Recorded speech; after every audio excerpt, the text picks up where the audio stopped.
Gente, está começando o programa feito especialmente para compartilhar sentimentos, inspirar, apresentar lições de vida para você. Então prepare-se, está no ar o Educação.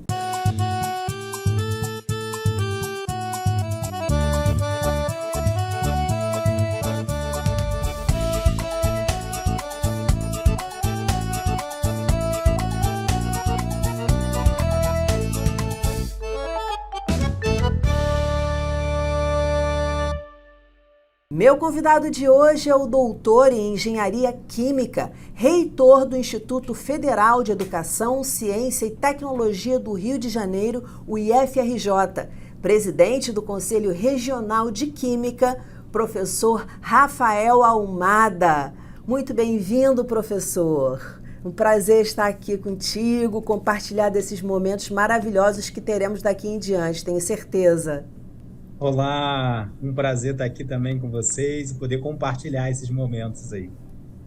Então, a gente sabe que tudo começa lá na infância, né? Tantos pensadores, enfim, filósofos já falavam disso. E aí eu quero saber, como é que foi a sua infância? Então, na minha infância, eu venho de uma classe, meus pais eram de uma classe mais trabalhadora, né? Então, eu cresci na Pavuna, num bairro do subúrbio carioca, limite com a cidade de São João de Meriti, e desde o início sempre foi uma batalha, né? Uma mãe e um pai, filho de 3 filhos, eu era o mais novo dos 3 filhos, então a gente tinha muita vontade de poder mudar a realidade, né, desses filhos. Então, minha mãe e meu pai sempre foram pessoas que se dedicaram muito para que a gente pudesse buscar a educação como forma de desenvolvimento, de formação, de possibilidade de mudança de vida. Perfeito. Qual o momento mais alegre você lembra dessa época? Bom, assim, na época que eu era criança, né, eu lembro que a gente tinha muito o hábito de não ter muito videogame, né? Já faz um certo tempo. Então, na Sim. verdade, a coisa mais interessante que eu gostava era de poder brincar na rua com os meus outros amigos e a gente jogava bola de gude, jogava futebol. Então, foi uma infância muito focada no contato com outras crianças, né? Eu morava num condomínio de prédios, né? Então a gente tinha uma certa segurança ali, então a gente era meio solto na rua, né? Porque estava naquele círculo de proteção. Então a gente descia, ficava o dia inteiro, né, brincando, e depois a gente voltava. Então eu lembro muito dessa coisa da possibilidade da gente ter uma liberdade de transitar na rua, mesmo que fosse em um ambiente ainda, né, restrito, seguro, mas a gente tinha muito esse hábito de poder estar na rua, estar brincando, estar fazendo o que um pouco diferente da realidade de hoje, né? Que tem com a questão dos videogames, dos jogos, dos games. Sim. As pessoas hoje ficam mais em casa, né? A gente tinha esse hábito. Então eu lembro que era uma fase muito boa e que eu gostava bastante. Nossa, imagino as brincadeiras de pique, como eram deliciosas, né, professor? Com Mas, certeza. fazendo uma comparação, como é que fica a tecnologia, essa questão toda que você falou aí, hoje na infância dessas crianças? Não vamos falar em sala de aula por enquanto, vamos falar na infância dessas crianças, que muitas vezes ficam em casa brincando sozinhas, entre aspas, no quarto, mas ao mesmo tempo acompanhadas por aquelas que estão online. Sim, na verdade, assim, eu não gosto muito de fazer comparações, né? Porque eu acho que cada fase é uma fase, cada espaço temporal vai ter suas vantagens e suas desvantagens. Eu acho que o modelo de hoje, ele é um modelo que permite muito mais acesso à informação, né? Não sei se a Sim, gente está sim. usando esse acesso à informação de forma a gerar conhecimento, mas a gente tem acesso a muito mais informação. Na minha época, e aí eu já pegando um pouco a possibilidade até de estudos para a escola, mas ainda falando da infância, ainda falando dessa construção de conhecimento, a gente tinha pouco acesso à informação. Para você buscar alguma coisa, para você entender alguma coisa, você tinha uma necessidade de uma biblioteca, em um livro, em um Exatamente. documento físico para você buscar. hoje a gente mesmo usa, né, até para as dúvidas que a gente tem no dia a dia, de alguma palavra, de algum conceito, algum objeto, a gente busca a internet para tentar solucionar. Então, assim, eu acho que é um perfil bem diferente que traz muita informação e que eu acho que tem uma vantagem, né, de você poder reduzir o tempo das dúvidas em relação às coisas que surgem na sua infância, no Na dia a dia, vida, na acesso a vida. histórias, né? Poder Com ler certeza, e ver um outros conto de cenários, né? fadas, Entender um enfim. pouco a própria história contada nas suas diferentes formas. Hoje é muito mais fácil você ter esse acesso. Então, acho que esse é um grande diferencial aí que permite esse comparativo. Se é melhor, se é pior, não sei, se é apenas diferente. É verdade, boa. E você acha que nesse contexto os pais têm um papel fundamental em tentar dosar isso? Não tenho dúvida, não tenho dúvida. Eu sempre falo que a quantidade de informação que a gente tem, ela é muito grande. E não é à toa que a gente tem, inclusive, mentiras que são de forma muito rápida, né, circulam de forma muito rápida em função da tecnologia. Então, você ter os pais que possam orientar na contribuição de entender aquilo que ainda não se consegue ter um discernimento de entender se aquilo é uma verdade, se é uma mentira, se é uma opinião, se é um fato, né? Eu acho que os pais têm Sim. um papel importante de tentar transformar esse excesso de informação em algo que possa gerar avaliação, que possa gerar análise, que possa buscar respostas, né, num cidadão que está em formação. Eu acho que isso é um papel essencial que os pais têm que fazer. Não E, limitar a informação, né, mas tentar orientar um caminho crítico em relação àquilo que se recebe. e principalmente também levar a pracinha, levar a espaços que a criança possa continuar brincando ali pessoalmente, diferentemente do que ocorre online. Tentar fazer esse balanço, colocar na balança e tentar nem ir tanto para um lado, nem tanto para o outro. Com certeza, não tenho dúvida disso. Eu acho que antigamente a gente não tinha o acesso à informação de forma tão rápida e a gente tinha, né, a proximidade mais nessa vida mais real, né? Hoje a gente já tem uma outra possibilidade, mas eu acho que ela não se anula a possibilidade de ir jogar um futebol, de jogar uma bola de gude, de interagir com coisas que também não estão relacionadas diretamente só com a tecnologia, com o computador, com um tablet, com essas ferramentas tecnológicas que nos auxiliam bastante, mas eu acho que precisa ter esse meio termo entre essas diversas possibilidades. E aí sim é uma vantagem, né? Porque o que a gente não tinha antes, a gente hoje tem, que pode complementar com o que a gente tinha também. Eu acho que esse é um grande diferencial, pensando, né, na infância, pensando na construção de um cidadão que possa já ter essas possibilidades desde a infância, né? E o grande desafio é dosar.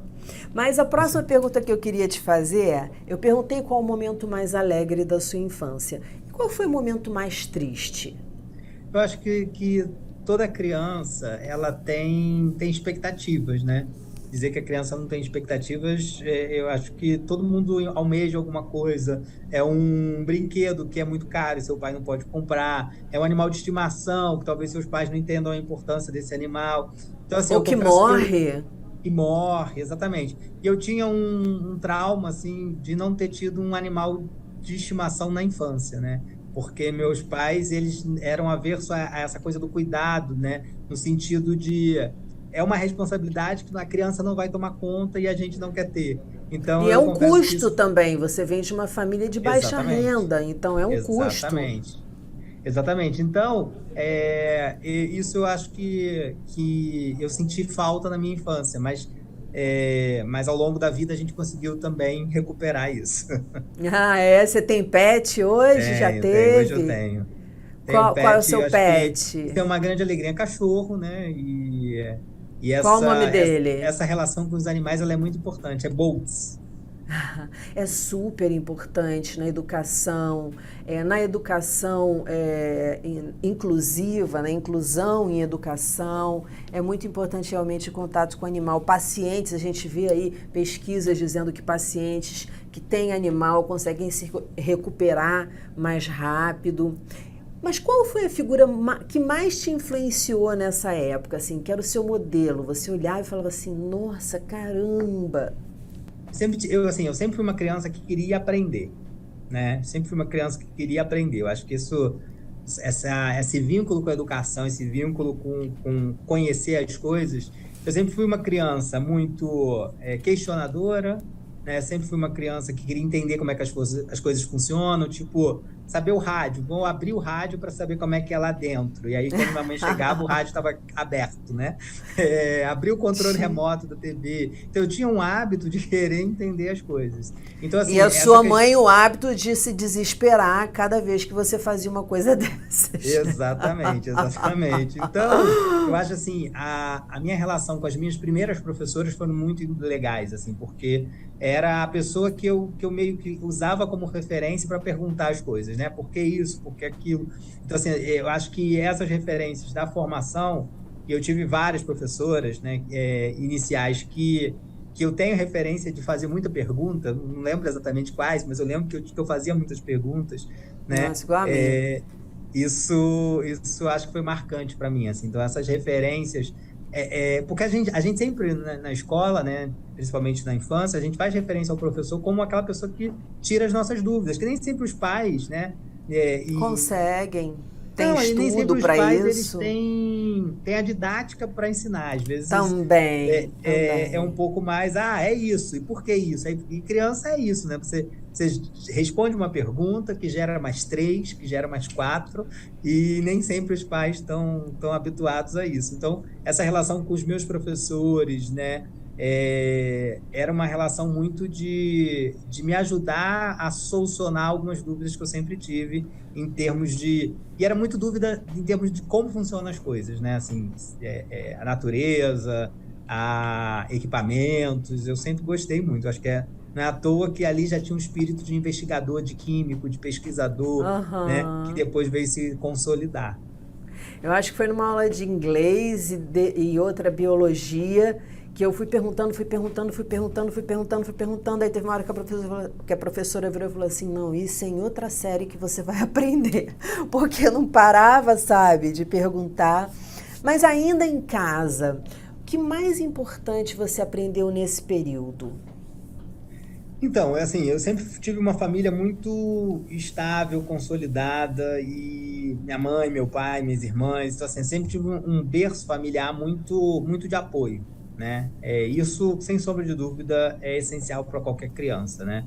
Ter uma família que possa te apoiar, que possa compreender. Então, eu sempre tive a referência dos problemas a gente trazer para a família, assim, tipo, dificuldade, nunca escondi nota baixa para minha mãe, né?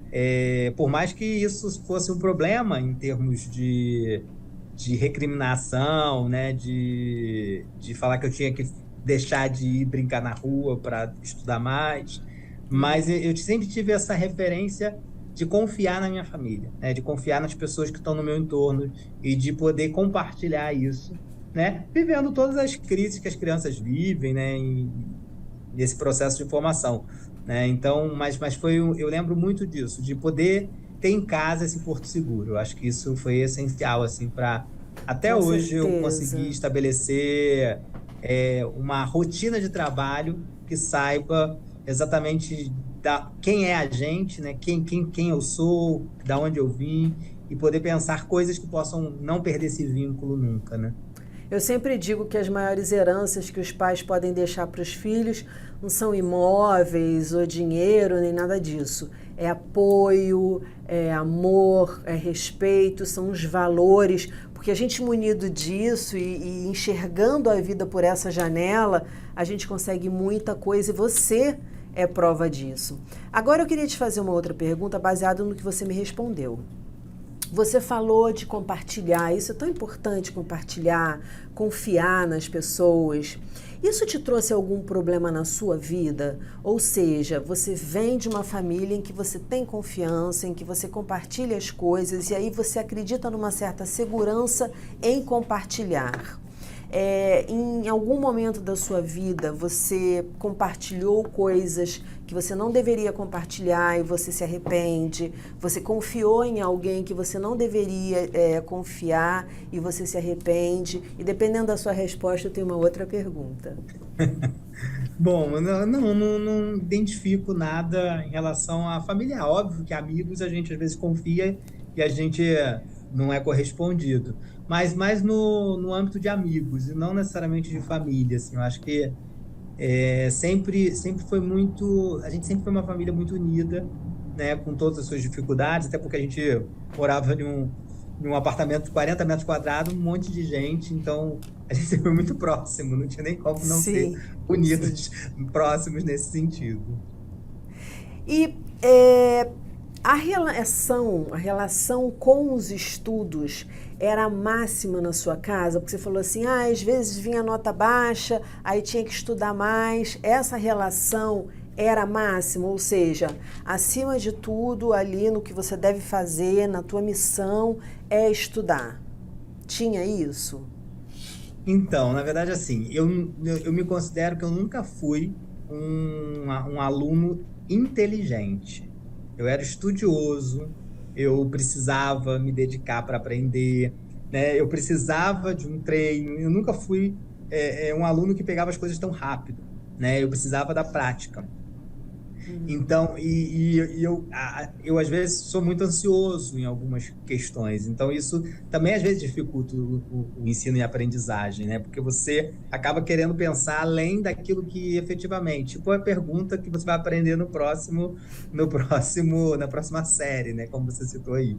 Então, na Aham. verdade, assim, eu sempre tive, né?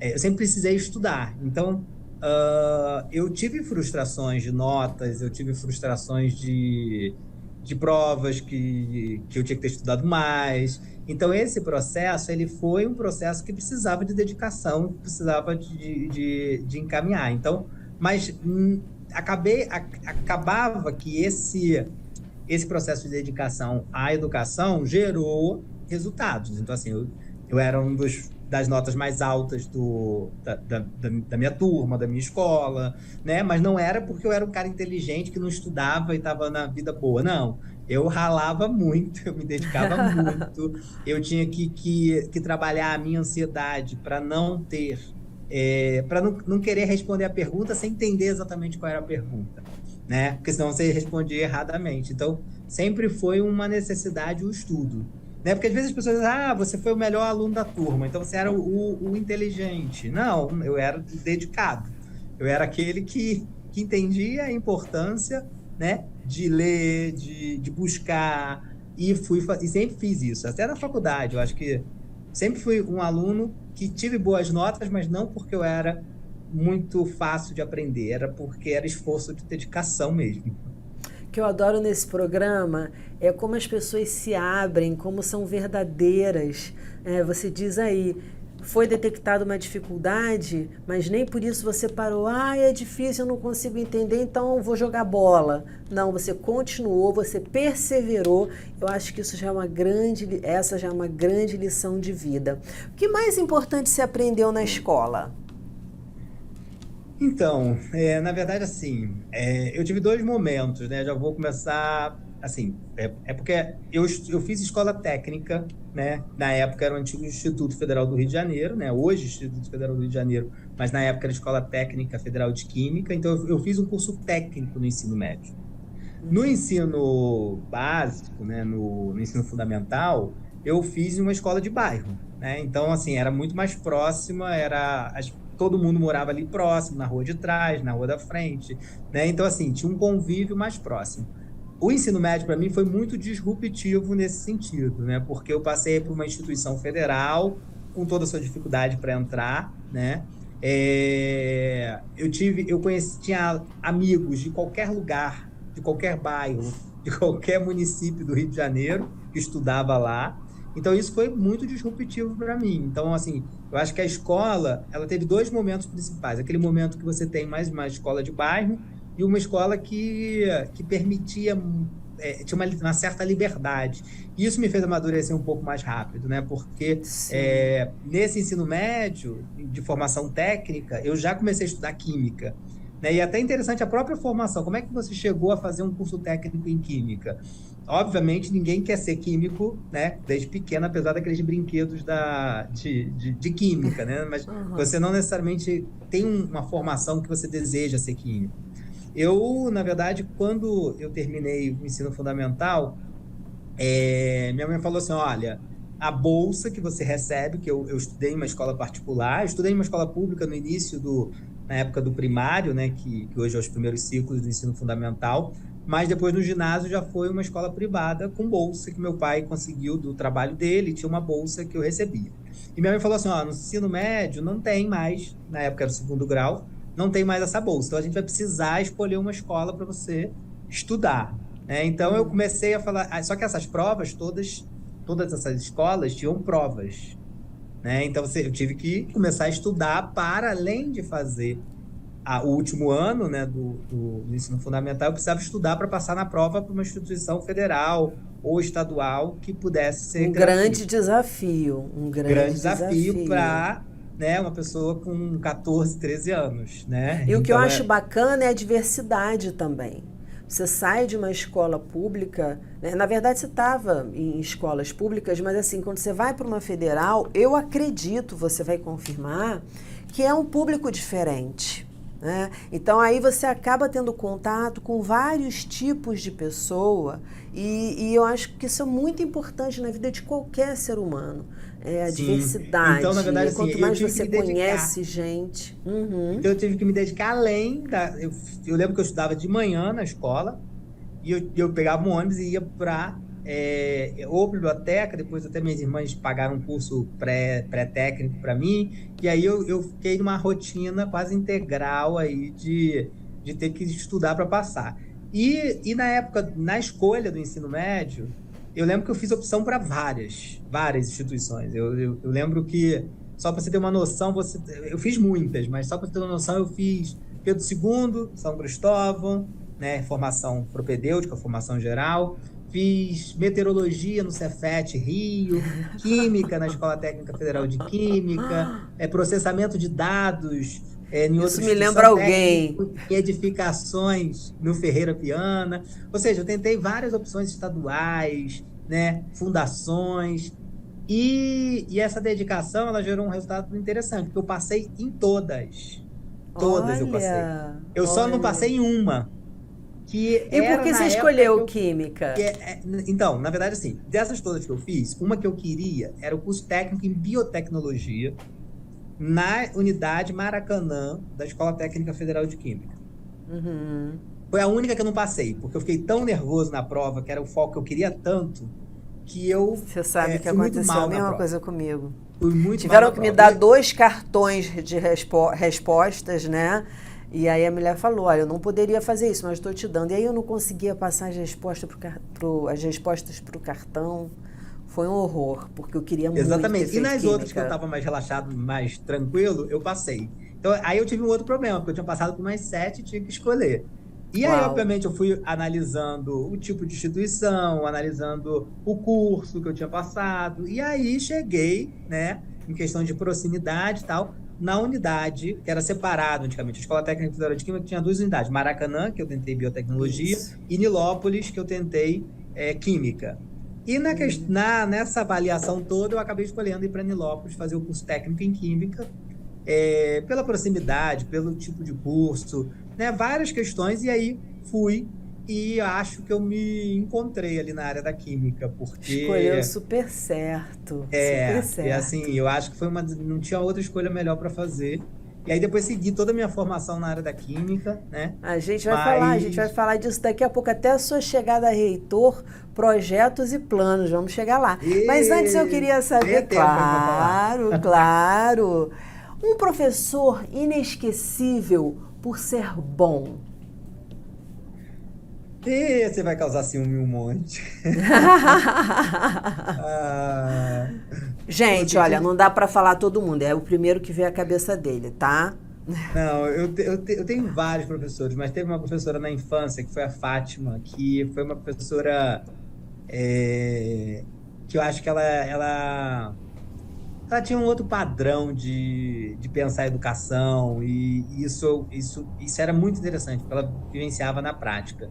Mas isso foi lá no início mesmo, no CA, Jardim, né? E foi o período que eu peguei que eu tive aula com essa professora. E ela era uma professora meio de educação infantil, né? Então, eu lembro que ela era uma pessoa que eu tinha muita referência, eu lembro que ela gostava de música, de arte, de cultura, né? Então, a gente fazia danças na área de música, né? Aquelas danças padrões, e eu me amarrava, adorava, Ah, achava ela delícia, muito, delícia. né? Eu acho que eu pegar essa referência que aí não causa ciúme nos mais recentes. Mas aí eu vou te perguntar, no geral, não precisa ser assim uma coisa na prática, pode ser num valor, em alguma coisa. O que de mais importante você aprendeu com ela? Então, eu acho que era essa coisa de ser feliz. Ela era muito feliz, assim, eu acho que ela era uma pessoa que passava felicidade, que irradiava bondade. Isso eu acho que eu tento fazer isso, assim. Eu nem sempre estou feliz, mas eu tento sempre expressar felicidade, né? Eu acho que ela tinha muito isso, porque a gente nunca via ela triste, ela sempre estava feliz. Então, e eu acho que isso é um diferencial. E quando você não está feliz, como é que é, Rafael? Como é que você faz para sair do poço? Que todo mundo entra em algum Fazer o quê? momento. Como é que você faz para sair do poço? Porque todo mundo entra em algum momento nele, ninguém foge. Como é que Não, você então, lida com eu acho que a isso? felicidade ela assim, você não precisa de nada além do que você já tem para você ser feliz. Só que a gente cria ansiedades, a gente cria demandas, a gente cria vontades, e a gente às vezes se frustra por essas vontades. Então, assim, ser gestor, né, de duas instituições que têm muitas demandas, tem suas limitações, né? A gente tem limitações Sim. como gestor, né? E muitas vezes isso frustra a gente, né? Coisas que a gente poderia fazer mais, orçamento que a gente poderia ter mais para conseguir fazer mais ações, né? Então você precisa tentar entender essas suas limitações. Eu acho que eu tento entender muito isso, né? Não criar tantas expectativas para não gerar frustrações e isso fazer com que a gente vá para o poço. Isso já te protege muito. Agora eu Sim, com vejo também certeza, com aí. certeza, com certeza. Assim, isso é um amadurecimento, tá? Ninguém que inicia como gestor tem, às vezes, essa clareza. Eu digo que uma coisa interessante, aí eu, obviamente, não vou ter como. Eu vou ficar mesclando essa temporalidade. Eu vou lá Claro, na vamos frente, lá, depois eu volto. vamos lá. Eu, eu, eu entrei no Instituto em 2006 como professor. E em 2011 eu assumo uma pró-reitoria de extensão, depois de ter sido coordenador de curso, ter sido representante dos professores no Conselho Superior, eleito pela comunidade. Em 2011 eu assumo a pró-reitoria, em 2013 eu sou candidato a reitor e perco a eleição.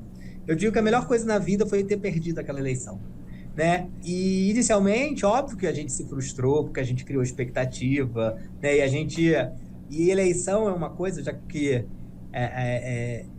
às vezes você se colocar à disposição para alguma função faz as pessoas te avaliarem nem sempre pelo que você efetivamente é, né? As Sim. pessoas te avaliam pelo que elas acham que sabem que você é, né? Então a eleição ela é cruel, seja uma eleição para um legislativo da vida, seja uma eleição para um executivo, seja uma eleição de uma universidade, de uma instituição de ensino. As pessoas vão fazer avaliações para escolher a opção dela, né? E isso pode impactar nas pessoas. Então, assim, obviamente a gente frustra, a gente pode ficar frustrado, a gente pode entender como rejeição, né, uma não eleição. Mas a melhor coisa da vida foi eu ter perdido aquela eleição, porque eu acho que deu um Por quê? amadurecimento muito maior. Do que as pessoas esperavam que você comunicasse e que tivesse, claro, alinhado a sua verdade. Não, não entendi. Assim, de perder a eleição? Sim, sim. Porque Não, você então, falou, as assim, pessoas fazem uma leitura, né, de você e dos outros candidatos e acabam escolhendo um. Então, você acredita que possa ter ocorrido nessa leitura uma falha de comunicar a sua verdade, o que você trazia como proposta, com a leitura das pessoas sobre você? Talvez sim. Eu acho que não necessariamente só isso. Eu acho que, assim, porque, por exemplo, na eleição do Instituto é por segmento. Então, os alunos votam, né, os técnicos administrativos votam, os professores votam. A gente ganhou em técnico, ganhou em estudante e não ganhou em professor. Né? E uma das alegações era porque, você é muito jovem para ser reitor. Né? Então, assim, a frustração ali era uma coisa que eu não podia ser contra. Assim, eu era jovem. Tinha Entendeu? como botar Então, assim, é uma rugas, coisa que pintar o não tá no cabelo meu de alcance, né? branco. Exatamente. Sim. Então, na verdade, assim, o que eu quis fazer esse paralelo foi o seguinte: às vezes, esses momentos de você se colocar, você pode ter frustrações, e você tem que olhar essas coisas de um outro ângulo. Então, assim, na verdade, a perda de uma eleição não me deixou achando. Na verdade, me deu mais vontade de entender o porquê que as pessoas não acreditavam naquele momento, para a gente construir um projeto que pudesse ajudar a instituição. Porque ali o único objetivo assim, eu gosto muito da instituição, eu acho que por essa relação como estudante, ela me faz, eu sou um gestor que eu vibro com cada resultado, cada projeção, cada inserção do Instituto dentro de um contexto da educação aqui no nosso estado, no nosso país. Então, assim, eu vibro. Então, isso me faz bem. E aí não tem como, e aí é óbvio, né? Na verdade, a gente não pensa em trabalho 24 horas, mas é óbvio que quando a gente tem êxito profissional, isso impacta muito na sua vida pessoal, de você ficar bem, né? De você estar bem. E eu acho que é um pouco isso que faz a gente ter o hábito, e aí voltando, né, lá para o início, dessa questão da felicidade, de tentar sempre passar, entender o outro, né? Eu acho que isso é o mais importante. Quando você se coloca para entender o outro, você não se frustra. E quando você não se frustra, você consegue passar uma boa energia. Eu acho que é isso. Não, é muito bacana se falar isso, porque eu já ouvi e acredito assim, que não existe um mau sentimento. Por exemplo, a frustração, a princípio, é um sentimento ruim, mas você conseguiu usá-la para entender, para melhorar, para buscar. Claro que houve uma dor inicial, inevitável, porque havia uma expectativa, se você estava se candidatando a alguma coisa, mas você não ficou ali no fundo do poço remoendo, por que não eu, por que não eu? Poxa, será que eu tinha que ter nascido 20 anos antes? E etc e tal. Não, você esteve lá na sua dor e depois falou assim, vamos embora entender o que está acontecendo. E eu acho que essa é uma lição de vida muito importante, especialmente nesse momento que a gente vive, de tantas expectativas e de tantas frustrações também. Sim, exatamente. Na verdade, assim, eu acho que hoje eu vejo isso muito nos nossos estudantes, né? Às vezes eu percebo que a gente hoje, né, pela quantidade de informação, e aí não tem como, né, não voltar, o estudante hoje ele acha que ele tem que fazer tudo, que ele tem que saber tudo, né, e que ele já tem que saber a profissão dele, não posso voltar atrás. Eu acho que o processo de viver, né, ele é um processo de aprendizagem. Então, assim, Sim. escolher um curso, depois desistir, ou então ir para outro, ou então potencializar aquilo que você mais gosta, errar, acertar, errar de novo, acertar.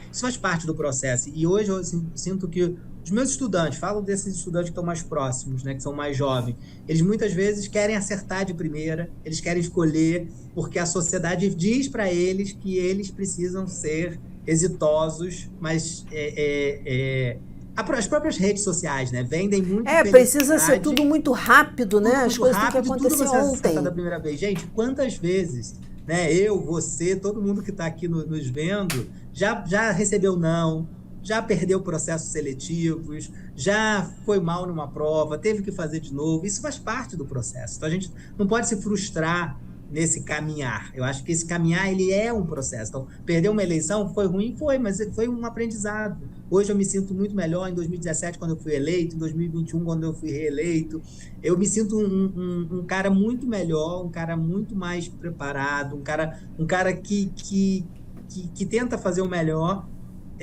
Mas, obviamente, faz parte do processo a gente errar. Eu acho que é isso que a gente, talvez, falando nessa linha de educação, de aprendizado, eu acho que é isso que a gente precisa entender. Um não, né, um daqui a pouco, uma negativa, ela não é impedimento da gente não perder o nosso foco, que ou fazer uma formação, ou caminhar em um sentido. Eu acho que isso que tem que ficar mais claro, entendeu? E A isso eu própria sinto história na mostra juventude. isso. A própria É, história mostra isso de escritores, atores que chegaram para um diretor. O próprio Maurício de Souza, quando foi apresentar os primeiros desenhos dele no jornal, o cara fechou a pasta e falou: meu filho, procura outra coisa que isso não dá dinheiro. Então, assim, de ouvir atores revelando: ó, você nunca vai ser ator, sai daqui, vai fazer outra coisa. Escritores, seu livro é uma porcaria. E depois lançou outros livros e aquele primeiro esgotou porque todo mundo queria ler. Então, assim, mas nessa sua questão de gestor, você falou uma coisa muito interessante, que realmente porque as pessoas leigas acreditam que assim, você está num cargo, você tem o poder total de fazer qualquer coisa. E a expectativa das pessoas é muito grande. Como é que é para você, tá desse lado, tendo essas pequenas ou grandes frustrações de coisas que você gostaria de fazer e que você não pode por questões numerosas, e do outro lado ter ali uma população, vamos dizer, uma comunidade te pedindo coisas que você não pode realizar, que você não tem como realizar. Como é que você lida com essa balança? será que eu lido? De alguma Bom, então, assim, forma. na verdade, eu acho que a gente precisa ter a clareza dessas limitações, né? A gente viveu isso muito recente, na pandemia, né? A pandemia, quando começou em 2020, todo mundo queria resposta rápida, queria que a educação saísse do presencial, no outro dia já tivesse lá no remoto, né? Mas como fazer isso? Porque uma coisa é ensino à distância, que é todo concebido para isso. Outra coisa é você pegar um ensino presencial, extremamente prático, de aulas práticas, de laboratório, e transformar isso para o virtual, né? Então, assim, foi Sim. um processo de aprendizagem, mas às vezes os estudantes queriam soluções, né? Os pais desses estudantes queriam soluções, esse estudante em casa já estava criando dificuldade, então queria que ele estudasse. Então, assim, foi um grande desafio que eu acho que reflete muito isso. A gente primeiro teve que criar as condições para legalmente ter esse aluno formado, porque a legislação toda dizia que ele tinha que ter, né, 75% de presença. Como presença, se a gente estava numa pandemia, se a gente estava num restrição de deslocamento e etc. Então, a gente teve que criar as bases, e isso foi muitas dúvidas, muitas incertezas. Então, esse momento da pandemia foi um aprendizado para a educação. Foi um Muito aprendizado para os gestores que estudo. tiveram na educação. Acho que os gestores que tiveram no período da pandemia precisam ser reconhecidos ao longo da história, né, como guerreiros, porque assim, foi criar condições, dar embasamento para aquilo que a gente nunca tinha vivenciado, para aquilo que a gente não sabia as respostas. Eu lembro que a minha primeira suspensão de aulas foi de 5 dias, porque era o período lá mínimo de incubação do vírus, e depois a gente voltaria. E 5 dias viraram 15, viraram um mês, viraram 2 meses, viraram 2 anos. Né? Então, isso reflete um pouco isso. Então, a gente precisa dosar isso. Óbvio que a gente, né, como gestor, a gente tentava pensar sempre em fazer tomadas de decisões que a gente pudesse ouvir as pessoas. Então, é um pouco isso que eu tento fazer no meu dia a dia. Eu lembro que na minha posse eu falava isso. Eu falava que as pessoas vão pensar diferente. As pessoas no seu lugar vão falar assim, não, mas eu faria isso, mas eu faria aquilo. Mas as pessoas não têm o acesso à informação que a gente tem. Então, por exemplo, em uma tomada de decisão, eu tento ouvir todo mundo. É óbvio que eu vou ter que tomar uma decisão, mas eu tento ouvir, né, o A, o B, o C, para entender e chegar, com base nessas informações, a uma melhor decisão que leve em consideração as diferentes opiniões. Eu acho que isso que é mais interessante. Eu tento fazer isso muito. Consigo sempre? Nem sempre consigo. Mas eu Claro. tento ouvir as pessoas e chegar na tomada de decisão que eu acredito que é a mais isonômica, que é a mais ética, que é aquela que não foge da legalidade. Essa, eu sempre tento fazer isso, né? E Uhum. isso é um grande desafio, né? Ainda mais quando você está Nossa. falando de gestão pública, porque gestão pública, eu tenho que entender que todo esse movimento ele é feito baseado né, em políticas públicas, em orçamento público. E então você tem que fazer as melhores escolhas baseado nessas tomadas de decisões, mas isso impacta muito maior do que se fosse uma instituição, né, privada, que a tomada de decisão ia dar impacto em um outro investidor, mas não necessariamente o impacto público que tem. Esse é o grande... por isso que eu acho que assim, um gestor ele precisa ouvir muito. Eu tento ouvir mais do que direcionar. Mas aí, em algum momento, você tem que direcionar e você tem que tomar uma posição baseado nessas diversas opiniões que você escuta. Resumindo, gestão democrática. É isso que você está falando. É uma prática muito difícil, tá, gente? A democracia sem não é sombra de fácil. dúvida, é mais fácil você tomar posição. Mas eu acho que uma gestão que você só direciona, você também erra muito mais. Eu acho que você precisa ouvir mais as pessoas. Agora, vamos lá. Você é o reitor mais novo do estado do Rio de Janeiro e o segundo reitor mais novo do Brasil. E aí eu te digo, qual é a fórmula desse sucesso? Você falou que era uma coisa até contra, né? Quando você se candidatou pela primeira vez. Sim. Na verdade, assim, eu acho que cada um tem a sua história, né? A minha história seguiu para esse caminho para que eu pudesse rapidamente estar dentro de rapidamente, assim, olhando de fora, né? Porque olhando de dentro tem uma história antes, né? Eu não cheguei a ser reitor sem ter uma trajetória antes. Mas, assim, quis que esse processo fosse dessa forma e permitisse que a gente pudesse ter essa oportunidade muito mais cedo do que outros, né? Eu digo sempre isso, eu falo que quando as pessoas falam, vai chegar o reitor do FRJ, as pessoas acham que vão chegar um senhor de idade, cabelo branco, e ser disruptivo nesse sentido é também da gente tentar usar isso a favor, assim, obviamente, a gente tentar inserir conceitos mais jovens, conceitos mais desarrojado, pensar a administração pública, né, que não é aquela burocracia que só emperra a vida das pessoas, né?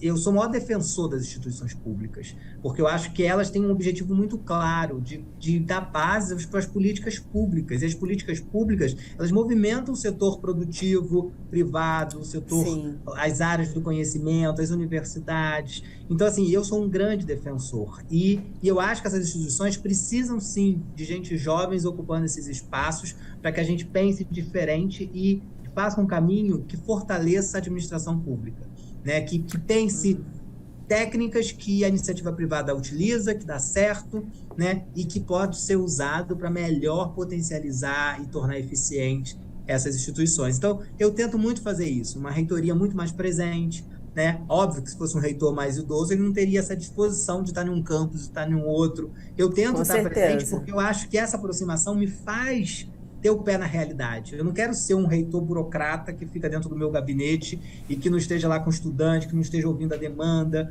né, que não esteja ouvindo, por exemplo, eu tenho uma situação no meu campus Resende, que o aluno que mora em Resende ele tem dificuldade de deslocamento porque não tem um passe livre municipal. Mas o cara de outro município chega de graça no meu campus porque tem um passe livre intermunicipal. Então, essa realidade... Nossa, cada problema que a gente nem imagina. Você só vive se você conhece com o estudante, você está lá com o estudante. Então, eu tento fazer esse movimento de estar mais presente. E essa, né, juventude, que eu nem sei se eu tenho tanta juventude, mas essa juventude ajuda a gente a estar mais nessa dinâmica um pouco mais intensa, né, que eu não sei se todo mundo teria, mas eu acho que isso ajuda. Então, assim, ser o segundo mais jovem do país, ser o mais jovem no estado do Rio de Janeiro, me faz ter esses desafios. Óbvio que tem algumas resistências, as pessoas às vezes não botam fé, né, na gente, como eu contei aqui para vocês de 2013. Mas eu acho que esse é o diferencial, é você mostrar com o trabalho.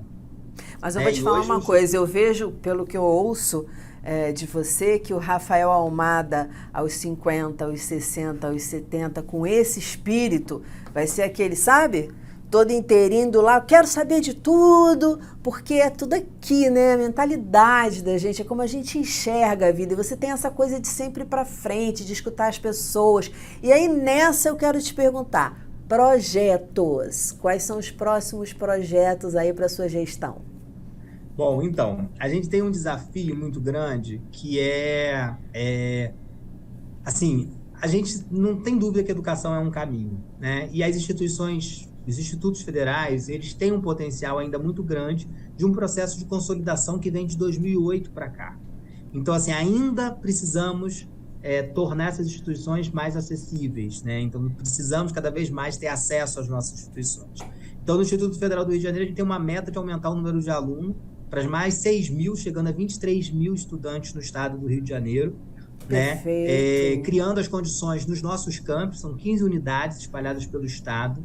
A gente tem hoje 17.456 estudantes e a gente quer aumentar aí para chegar a 23 mil, né? Por quê? Porque a gente entende que o estado do Rio de Janeiro ele tem um diferencial incrível, né? Primeiro que ele tem universidades conceituadíssimas no nosso estado, a gente tem centro de pesquisas conceituadíssimos no nosso estado, até pela história, né, de ter sido capital, a gente tem atores importantes, a gente tem instituições sérias, né, indústrias, empresas também que fazem um diferencial muito grande na área de indústria, de serviço e de comércio.